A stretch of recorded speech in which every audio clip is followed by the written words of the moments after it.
What's up, guys? It's Zach, and welcome back to Guitar 101. Today we're going to be reviewing our G chord, and then we're going to be talking about the next chord that you would use, and that is B. That will be a C chord. Okay? So we'll go back over our G. Alright, so let me get up here close where you can see my hand. So we'll go back over our G chord, right?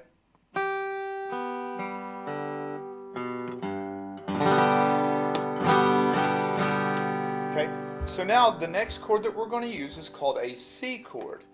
Alright, so we're going to have to change our whole hand shape for this one, and we'll start at the bottom here, the second string, right? So this is our B string, remember?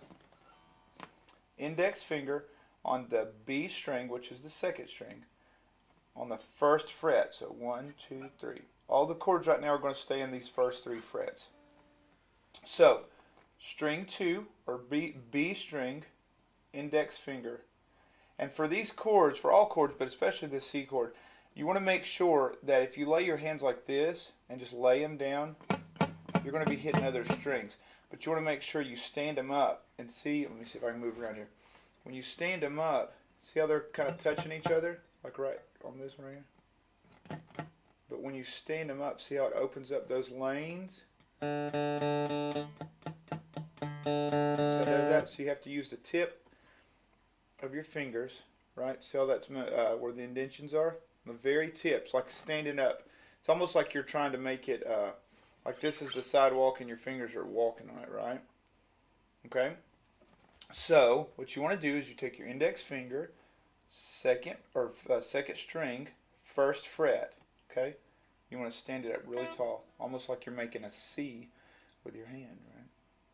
Okay? Now you'll skip the G string, and then your second finger will go to the second fret right here on your D string, okay? And the same thing, make sure it's standing up really tall on the top, very tip of your finger, okay? So we have first finger, first fret, B string, second finger, second fret on the D string, and the G is open, and the third finger on the third fret right here on the A string, okay? So we have skip a string, okay? Now you will strum this without hitting the top string. You won't hit the top string for this one, okay?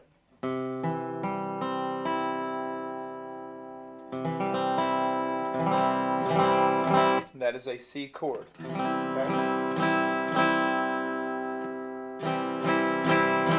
So again, building it from the ground up, first finger, first fret on the second string, or your B string, okay? Second finger on the D string on the second fret, and the third finger on the A string on the third fret. And make sure you've got those lanes open. See if I can get the right angle. You can see them. See how those other strings are open? Because if not, watch. Here's when they're open. Now watch, I'll be lazy. You have dead strings. So always arpeggiate. Play the strings open one at a time to check. Because watch. I'll play this and not have all the clarity. It sounds okay, but listen. Hear it? Because I'm not standing them up. Stand them up tall. Make sure every string, starting with the A string right here, strum from there down. Check it one at a time.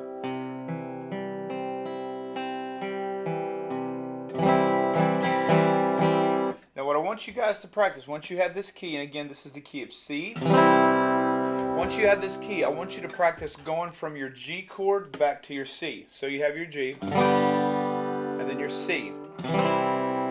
Okay? Now, the way I want you to practice this is do 4 strums like this. 1, 2, 3, 4.